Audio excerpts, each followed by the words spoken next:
বিশেষ অনুরোধ, আমাদের চ্যানেল ব্ল্যাক ইনভেনশন মুভিজকে সাবস্ক্রাইব করুন, কারণ আপনাদের সহযোগিতা এবং ভালোবাসা আমাদের জন্য একান্তই কাম্য। এখন থেকে আমাদের অডিও স্টোরিজ শুনুন স্পটিফাইতেও, প্রতি সোমবার সন্ধ্যে 7টায়। আমাদের চ্যানেল ব্ল্যাক ইনভেনশন মুভিজ কোনো রকম তন্ত্রবিদ্যা ভৌতিক শক্তিকে প্রমোট করে না, সর্বস্বই আপনাদের মনোরঞ্জনের জন্য।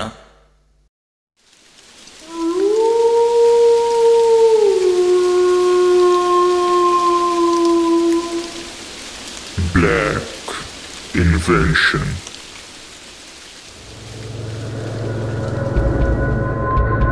সকলকে স্বাগতম জানাই black invention movies horror audio স্টোরিতে। আজকের গল্প টিএম অরিজিনালস প্রেজেন্স রাতুল জসওয়ারার লেখা হিংসার প্রতিমূর্তি।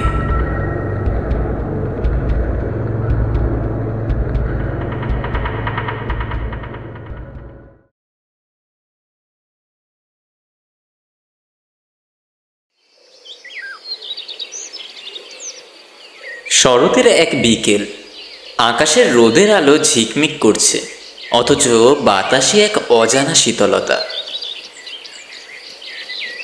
রজত নামের এক তরুণ গবেষক শহর থেকে বাংলায় এক প্রাচীন গ্রামে আসে। গ্রামটার নাম হলো ধবলপুর। লোককথা ও ভূত প্রেত সংক্রান্ত কাহিনী নিয়ে রজতের গবেষণা। রজত নিজের জীবনের সবটুকু দিয়ে দিয়েছিল নিজের কাজের প্রতি। প্রায় 25 বছর ধরে রজত গবেষণা নিয়ে কাটিয়ে দিয়েছে।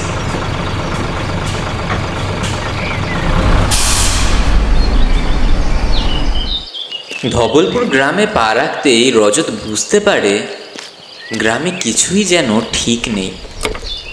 কিছুটা পথ অতিক্রম করার পর রজত একটা চায়ের দোকান দেখতে পায়। সেই চায়ের দোকানের পাশেই একটা ঘুপচির মতো করা আছে। সেই ঘুপচির ভেতরে গ্রামের লোক আর রাস্তার পথচারীরা এসে চা খাচ্ছে এবং নিজেদের আড্ডার আসর বসিয়েছে। রজত অনেকটা পথ অতিক্রম করেছিল বলে ক্লান্ততা চলে এসেছিল তার শরীরের মধ্যে। তাই রজত যায় সেই চায়ের দোকানে চা খেতে। এক কাপ চায়ের চুমুক দিয়েই রজত অপেক্ষা করতে থাকে শুভমের জন্য। শুভম এক গ্রামেরই ছেলে ছিল। ঠিক কিছুক্ষণ পর শুভম আসে সেই চায়ের দোকানে, আর রজতকে দেখে শুভম বলে ওঠে, আরে রজত দা, কেমন আছো? আরে শুভময়, কেমন আছিস ভাই? বস বস, এখানে বস। ও দাদা, একটা চা দাও তো। আমার জন্য অনেকক্ষণ অপেক্ষা করতে হয়েছে বলো। আরে না রে বোকা, এই তো সবে আসলাম। রাস্তাঘাটে কোনো অসুবিধা হয়নি তো তোমার? না না না, কোনো অসুবিধা হয়নি, আমি বরং খুব ভালো এসেছি।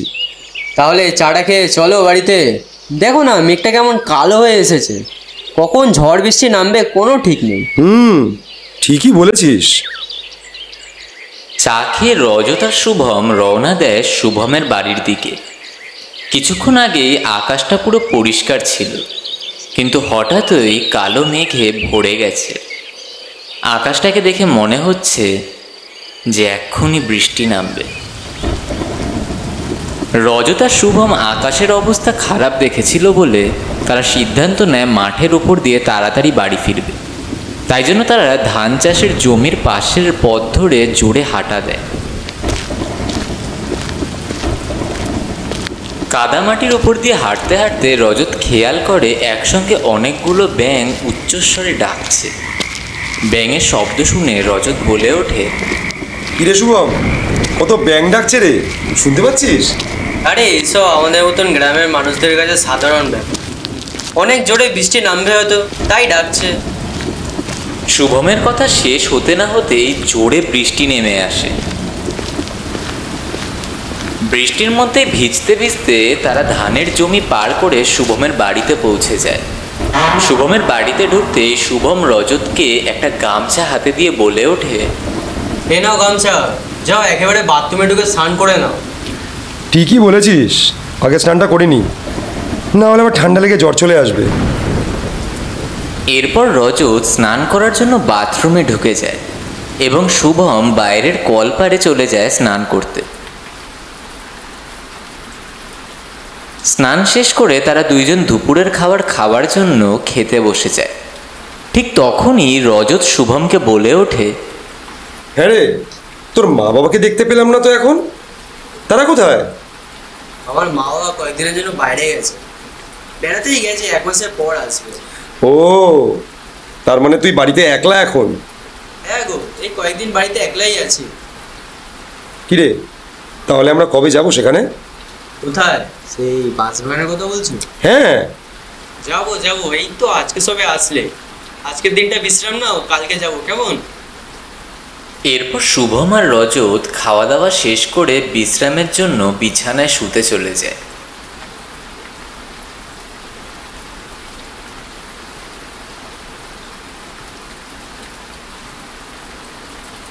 প্রায় কিছুক্ষণ পর শুভম অঘরে ঘুমিয়ে পড়ে, কিন্তু রজতের কিছুতেই ঘুম আসতে চায় না।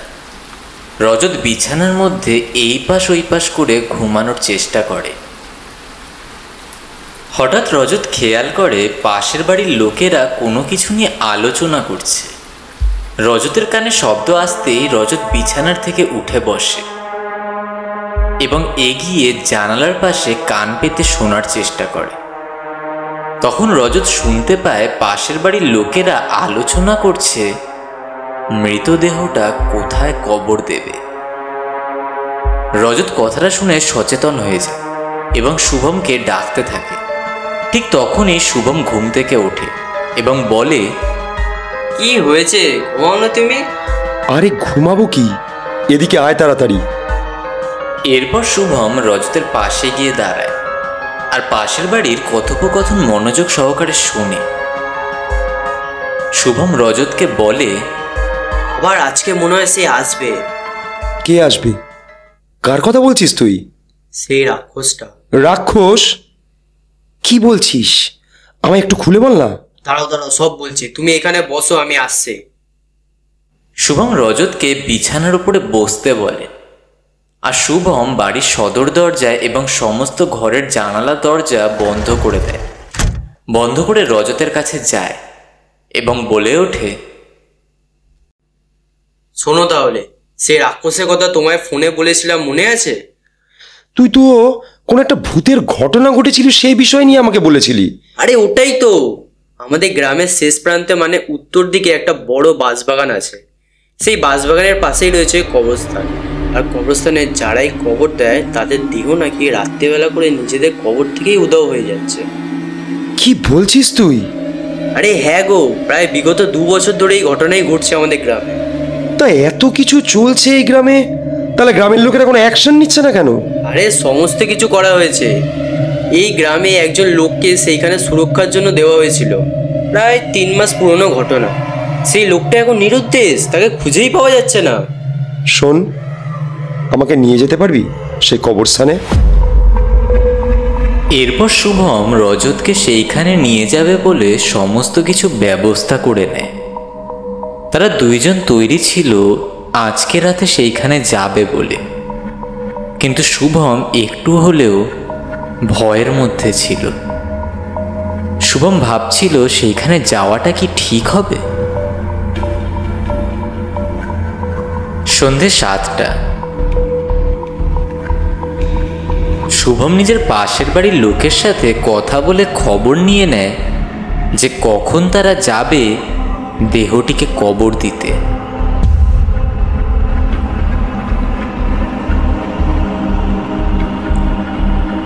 খোঁজ খবর নিয়ে নেওয়ার পর সমস্ত খবর রজতকে জানায় আর রজত সেই হিসেব মতো প্রস্তুতি নিয়ে নেয়। কিন্তু কোথাও গিয়ে রজত একটা জিনিস নিয়ে ভাবনা চিন্তার মধ্যে পড়ে যায়। রজত কিছুতেই বুঝে উঠতে পারছে না এইসব কেন হচ্ছে, কি আছে এর পেছনে। যদি সত্যি ভূত প্রেতের ব্যাপার হতো তাহলে কি কারণ। অনেক কিছু মাথার মধ্যে ঘুরছিল বলে রজত সিদ্ধান্ত নেয় গ্রামের মানুষদের সাথে কথা বলে বিষয়টা আরও ভালো করে জানবে।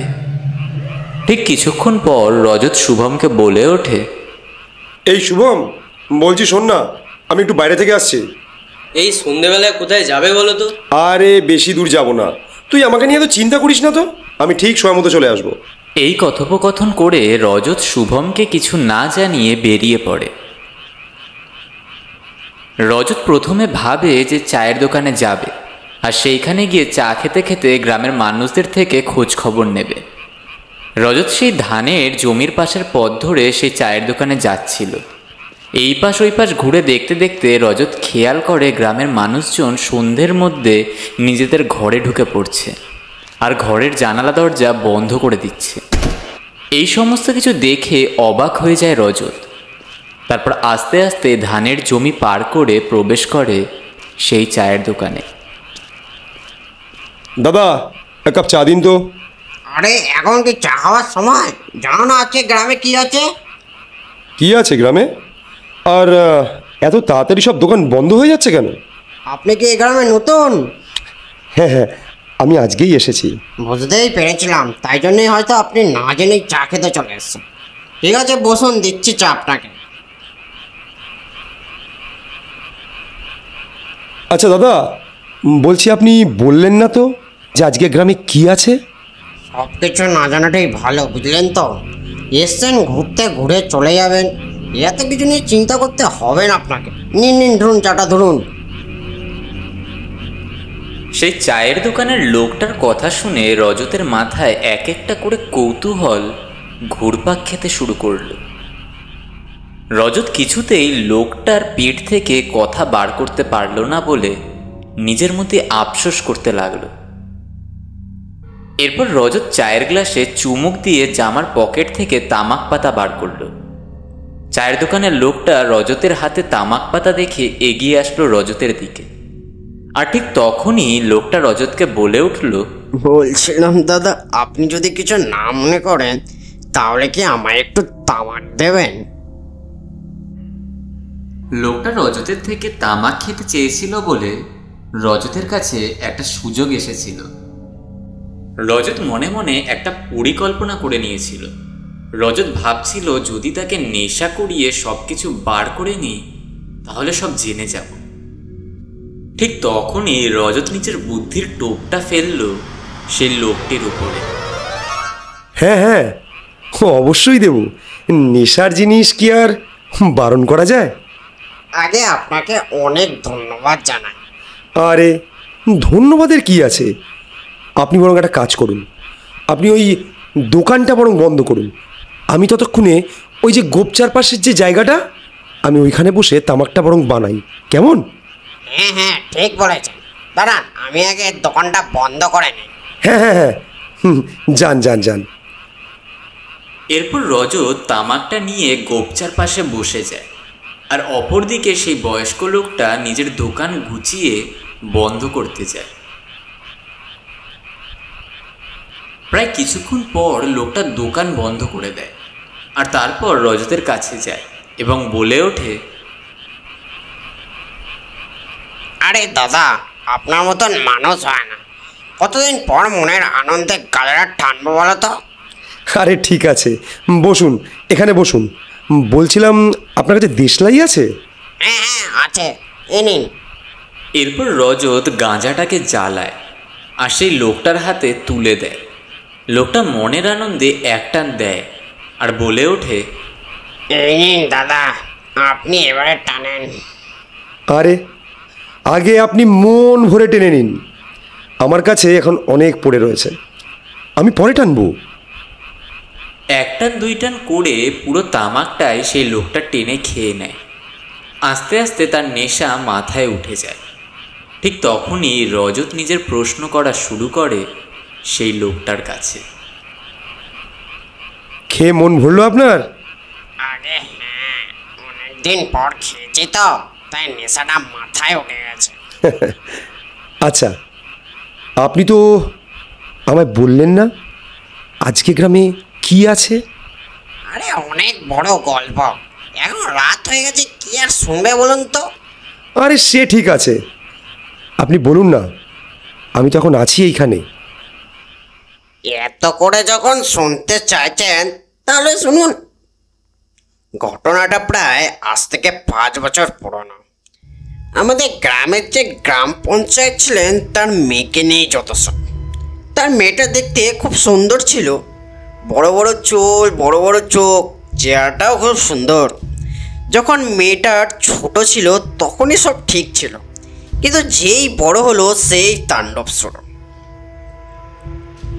গ্রাম পঞ্চায়েতের মেয়ে বলে কথা, বড়লোকের মেয়ের টাকা পয়সা নিয়ে কোনো সমস্যাই ছিল না। তো একদিন সেই মেয়েটা গ্রামের একটা নিচু জাতির ছেলের সাথে প্রেম করে বসে। এবার যখন তাদের ভালোবাসার কথা মেয়েটার বাবা মা জানতে পারলো, তারপর মেয়েটার সাথে ছেলেটার আর দেখাই করতে দিত না। মেয়েটার বাবা খুব খচ্চরও ছিল। মেয়েটার বাবা গ্রাম পঞ্চায়েতের মেয়ে বলে কথা, ছোট জাতের গরিব ছেলের সাথে প্রেম কিভাবে আর মেনে নেবে বলো? তাই এরকম ঝগড়া অশান্তি অনেক দিনই চললো আমাদের গ্রামে। তারপর একদিন মেয়েটার বাবা সিদ্ধান্ত নিল যে ছেলেটাকে গ্রাম থেকেই বার করে দেবে। তো একদিন রাতে গ্রাম পঞ্চায়েত 4-5টা লোককে পাঠিয়েছিল ছেলেটার বাড়িতে আগুন লাগাবে বলে, যাতে ছেলেটা মরে যায়। কিন্তু সেই দিন রাতে দুর্ভাগ্যবশত ছেলেটা বাড়িতেই ছিল না। তাদের বাড়িতে সেই ছেলেটার বয়স্ক বাবা মা, তার ভাই বোন এরাই ছিল। আর সেই গ্রাম পঞ্চায়েতের চেলাগুলো তখন না দেখে না জেনেই ছেলেটার বাড়িতে আগুন জ্বালিয়ে দেয়। আর সেই আগুনে প্রাণ হারায় ছেলেটার বাড়ির পরিবারের সদস্যগুলো। পরের দিন যখন ছেলেটা জানতে পায় এই পুরো ঘটনার পেছনে কে আছে, তারপর থেকে ছেলেটার মাথায় রাগের ক্ষোভ জন্মায়। কারণ সেই ছেলেটার কাছে প্রতিশোধ নেওয়ার কোনো রাস্তাই ছিল না। তাই ছেলেটা সেই বাঁশবাগানে থাকতে চলে যায় আর সেইখানে গিয়ে কালা জাদু তন্ত্রবিদ্যা শিখে নেয়। 1 বছর পর আসে আবার প্রতিশোধ নিতে। নিজের ভালোবাসার থেকে শুরু করে তার বাবা, তার মা এবং পরিবারকেও ছাড়ে না সেই ছেলেটা। তারপর কি হয়? তারপরে এই দিন এই গ্রামের লোকেরা সেই বিখ্যাত তান্ত্রিক খেপা রামদেবকে ডাক দেয়। তিনি নিজের জাদুর শক্তি প্রয়োগ করে সেই ছেলেটার কালো জাদুর সাথে লড়াইও করে। ছেলেটা এরপর গ্রাম ছেড়ে চলে যায় সেই বাঁশবাগানে। আর যাওয়ার আগে অভিশাপ দিয়ে যায় যে এই গ্রামে যে ব্যক্তি মারা যাবে তার দেহকে শিকার করবে সে। তারপর থেকেই তার তাণ্ডব শুরু হয় বাঁশবাগান থেকে। তাই ভয়ে গ্রামের মানুষরা সেই বাঁশবাগানের পাশে দেহ কবর দিয়ে তাড়াতাড়ি বাড়ি ফিরে আসে। আর মাঝরাতে সেই ছেলেটা প্রেতাত্মা হয়ে আসে সেই দেহটাকে শিকার করতে। তাহলে সেই ছেলেটার সাথে বা তার প্রেতাত্মার সাথে লড়াই করার আর কোনো উপায় নেই? আমরা অনেক চেষ্টা করেছিলাম, কিন্তু তার শক্তির সাথে লড়াই করার মতন কোনো ভালো তান্ত্রিকই পাইনি। আর আমরা তো গ্রামের মানুষ, আমাদের কাছে এত টাকা কোথায় যে বাইরে থেকে কোনো তান্ত্রিক ডাকবো? বুঝলাম, কিন্তু এই শক্তি কোনো সাধারণ শক্তি নয়। এই বাবা, কত রাত হয়ে গেল, এবার আমায় বাড়ি ফিরতে হবে। কেমন? আপনি তাড়াতাড়ি বাড়ি ফিরে যান। এরপর সেই চায়ের দোকানের লোকটা নিজের সাইকেল নিয়ে চলে যায় সেইখান থেকে। আর রজত সেই গোপচার মধ্যে চুপচাপ বসে সিগারেট খেতে থাকে।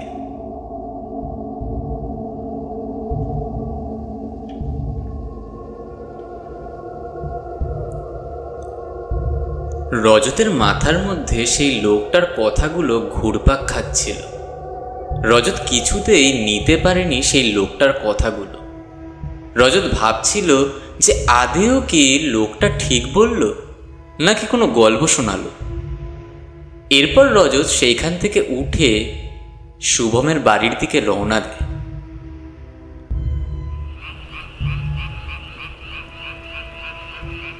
বাড়ির ভেতর ঢুকতে না ঢুকতে শুভম রজতকে বলে ওঠে, এই রজতদা, কোথায় ছিলে বলো তো এতক্ষণ? আরে এইখানেই ছিলাম, কোথায় আর যাব? কি হয়েছে? কেউ কিছু বলেছে নাকি তোমার? হ্যাঁ না রে, বলছিলাম এই শোন না, আমার না জোর খিদে পেয়েছে, চল না খেয়ে নিই। হ্যাঁ হ্যাঁ, চলো খেয়ে নিই, 10টা বেজে গেছে, আবার তো বেরাতেও হবে। রজত এবং শুভম রাতের খাবার খেতে বসে পড়ে। খাওয়া দাওয়া শেষ করে তারা তৈরি হয়ে যায় সেইখানে কবর দেওয়ার জন্য। প্রায় কিছুক্ষণ পর তারা দুইজনে যায় তাদের পাশের বাড়িতে। তাদের পাশের বাড়ির লোকেরা দেহ সাজিয়ে নিয়ে বের হয় সেই কবরস্থানের দিকে। রজত একটা জিনিস লক্ষ্য করে। রজত দেখে সেই দেহটাকে কবর দেওয়ার জন্য তাদের পরিবারের লোক ছাড়া গ্রামের কোনো মানুষজনই নেই, খালি 10-12 জন ছাড়া। তারা 2 জন যাচ্ছে সেইখানে।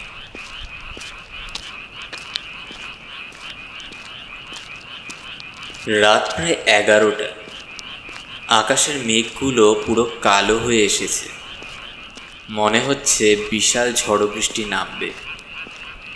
রজত এবং শুভম তাদের বাড়ির পাশের আত্মীয়দের সাথে সে কবরস্থানের ভেতরে প্রবেশ করে। সারাদিন বৃষ্টি হওয়ার দরুন কবরস্থানের মাটিগুলো কাদায় রূপান্তরিত হয়েছে, আর তারা সবাই সেই কাদা মাটির উপর দিয়ে হেঁটে সেই কবরস্থানের ভেতরে ঢুকছে। চারিপাশের আবহাওয়া হঠাৎই রূপ বদল নিয়েছে। মুষলধারায় বৃষ্টিপাত শুরু হয়ে গেছে। তারা ভিজতে ভিজতে সেই কবরস্থানের মধ্যেই হেঁটে চলেছে। ঠিক তখনই শুভম রজতের হাতটা ধরে বলে ওঠে, এখানেই দাঁড়াও, ওরা যা, এখনো খবর দিতে দেরি আছে। হ্যাঁ, তো হোক না দেরি, কি আছে, আমরাও দাঁড়িয়ে দেখি না। আমাদের এখানেই দাঁড়াতে হবে, অনেক কারণ আছে, সব কিছু নিয়ে বিকাশ জিত করুন না তো। আরে আমায় জানতে হবে তো যে সেই বাঁশবাগানের পথটা কোথায়। এখানেই দাঁড়াও, আমি জানি বাঁশবাগানের পথটা কোথায়। সময় হলে আমি তোমায় বলে দেবো। ঠিক আছে, যখন এত করে বলছিস তাহলে দাঁড়াচ্ছি এখানে। শুভমের কথা শুনে রজত আর 1 পাও এগোয় না। আর শুভমের সাথে রজত একটা গাছের নিচে গিয়ে দাঁড়িয়ে পড়ে। রজত এবং শুভম দূর থেকে দাঁড়িয়ে দেখতে থাকে মাটি খোঁড়াটা। ঠিক কিছুক্ষণ পর রজত খেয়াল করে কবরস্থানের পাশের জঙ্গল থেকে মরা কান্নার স্বর ভেসে আসছে। রজত শব্দটা শুনতে পেয়ে অবাক হয়ে যায়। রজত ভাবে এই কান্নার শব্দ আবার কোথা থেকে আসছে। এরপর কবর দেওয়ার জন্য তারা নামাজ পড়তে শুরু করে। সমস্ত কাজ শেষ হয়ে যাবার পর তারা সবাই গ্রামের দিকে ফিরে আসে, কিন্তু শুভম আর রজত গ্রামবাসীর আড়ালে সেই কবরস্থানের জঙ্গলের পেছনে লুকিয়ে পড়ে। সবাই চলে যাওয়ার পর তারা সেইখান থেকে বের হয়। আর ঠিক তখনই রজত বলে ওঠে, এই রজত, এই বাঁশবাগানটা কোন দিকে এবার বল। দাঁড়াও দাঁড়াও, সব বলছি, আগে ওদেরকে পুরোপুরি যেতে দাও কবরস্থান থেকে।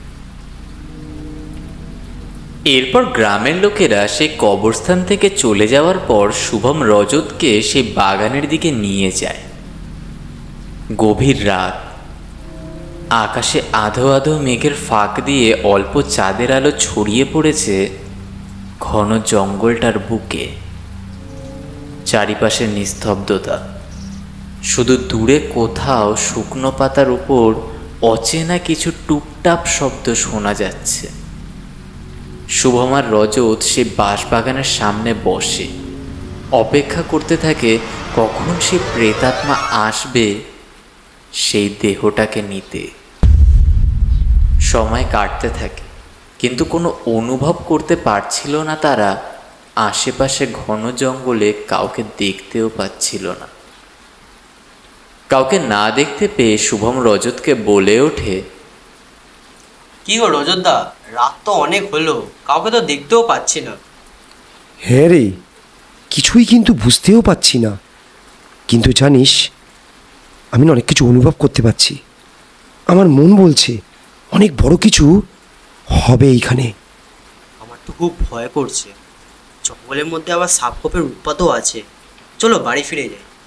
ধুর, উল্টো পাল্টা কথা বলাটা বন্ধ কর। আরে বাড়িতে যদি যাবারই হতো তাহলে কি গ্রামে আসতাম? একটু ধৈর্য ধর, দাঁড়া, ঠিক সময় হোক বাড়ি যাব। শুভমের ভয় করছিল বলে শুভম বারংবার রজতকে বাড়ি ফিরে যাওয়ার কথা বলতে থাকে। কিন্তু রজতের বাড়ি যাওয়ার কোনো ইচ্ছাই ছিল না তখন। সময়টা যত বাড়তে থাকে জঙ্গলের পরিবেশটা ততটাই খারাপ হতে শুরু করে। আবারও আকাশ ধীরে ধীরে কালো মেঘে ঢেকে যায়, যেন কেউ বিশাল কালো চাদর টেনে দিয়েছে। বাতাস আস্তে আস্তে গর্জন করতে শুরু করে। তারপর হঠাৎ করেই ভারী আর তীব্র হয়ে ওঠে বাতাস। গাছের ডালপালা কেঁপে ওঠে, শুকনো পাতাগুলো ছিঁড়ে গিয়ে বাতাসে ঘুরপাক খেতে থাকে। আস্তে আস্তে পুরো কবরস্থানটাকে কালো অন্ধকারে ঘিরে ফেলে। আবারও মুষলধারায় বৃষ্টিপাত শুরু হয়ে যায়। চারিপাশে ঝড়ের তাণ্ডব শুরু হয়। আর ঠিক তখনই একটা শূন্য গাছের ডাল ভেঙে পড়ে শুভমের মাথার উপর। শুভম চিৎকার করে মাটিতে পড়ে অজ্ঞান হয়ে যায়। এই শুভম, শুভম, এই শুভম, কিরে কোথায় লেগেছে বল?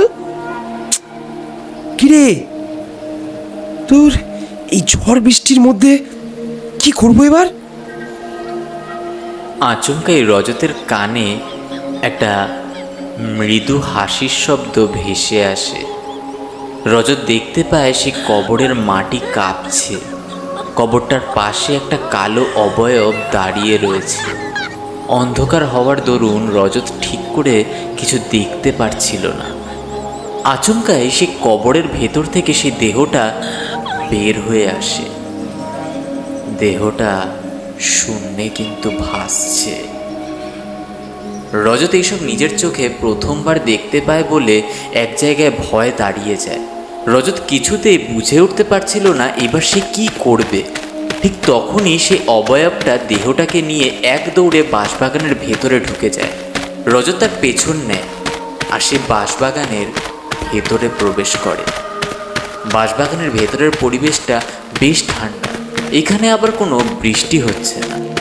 রজত বাঁশবাগানের ভেতরে ঢুকেই দেখে জঙ্গলের ভেতর দাঁড়িয়ে থাকা পুরনো গাছগুলো কেমন একটা যেন অন্ধকারে কঙ্কালসার দানবের মতো হাত বাড়িয়ে আছে।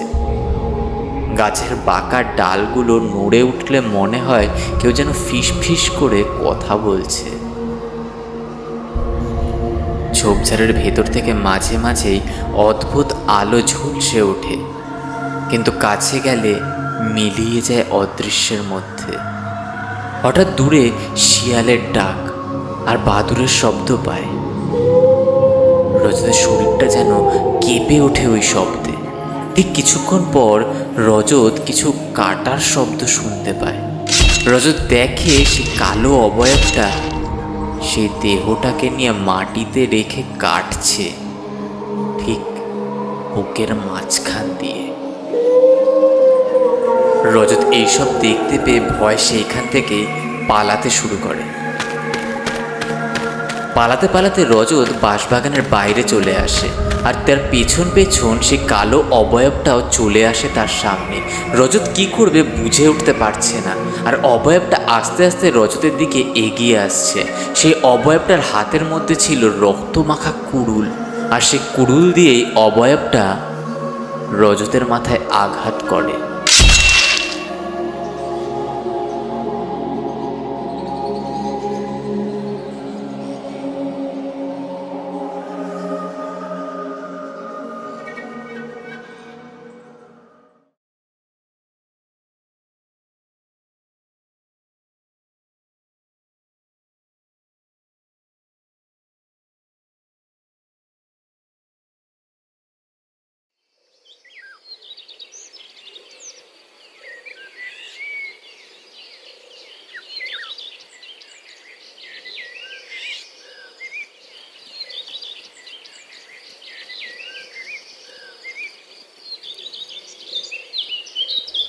এই রজতদা, রজতদা, শরীরটা কেমন আছে এখন?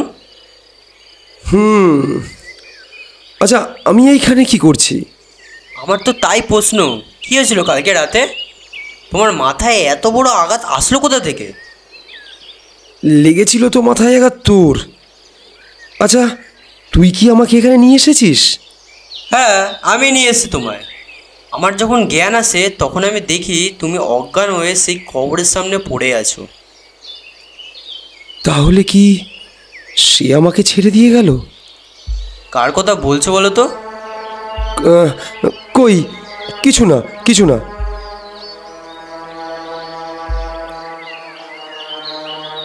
রজত বেঁচে বাড়ি ফিরতে পেরেছে বলে অবাক হয়ে গেছিল। রজত বুঝতে পারছিল না কি হলো। সেই প্রেতাত্মা তাকে না মেরে ছেড়ে দিল। কয়েকদিন যায়, রজত আর শুভমের মাথার যন্ত্রণা ঠিক হয়। রজত আর সেই বাঁশবাগানে যাওয়ার বায়না করে না।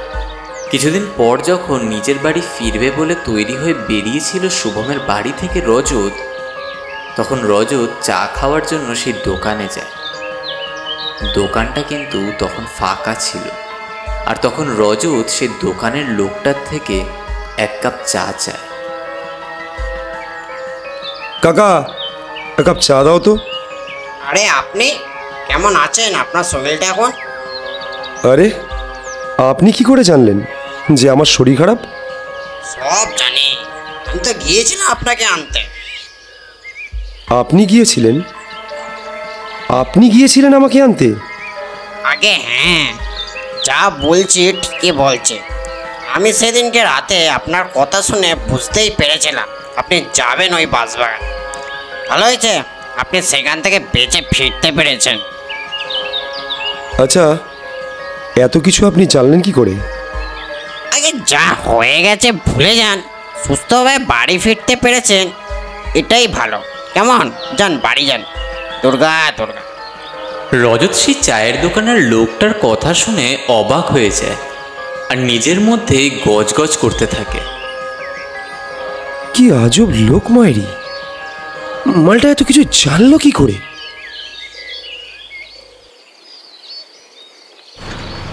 এরপর রজত চা খেয়ে বাস ধরতে চলে যায়। বাসে করে নিজের বাড়িতে সুস্থভাবে ফিরে যায়। এবার রজত সিদ্ধান্ত নিয়েছিল যে আর কোনোদিনও সে এই ভূত প্রেতের কাজে যুক্ত হবে না।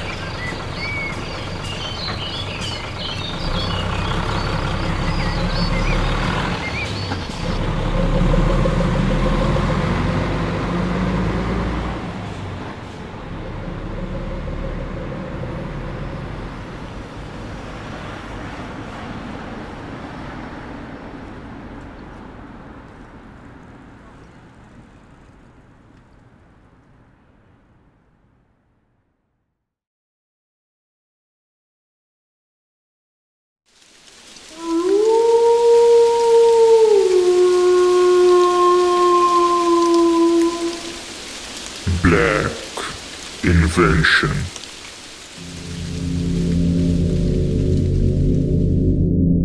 নমস্কার বন্ধুরা, গল্পটি ভালো লেগে থাকলে অবশ্যই লাইক, কমেন্ট এবং সাবস্ক্রাইবের মাধ্যম দ্বারা জানাবেন। কোনো ভুল ত্রুটি হলে তা ধরিয়েও দেবেন। দেখা হচ্ছে আবারও শনিবার ঠিক রাত 11টা 11।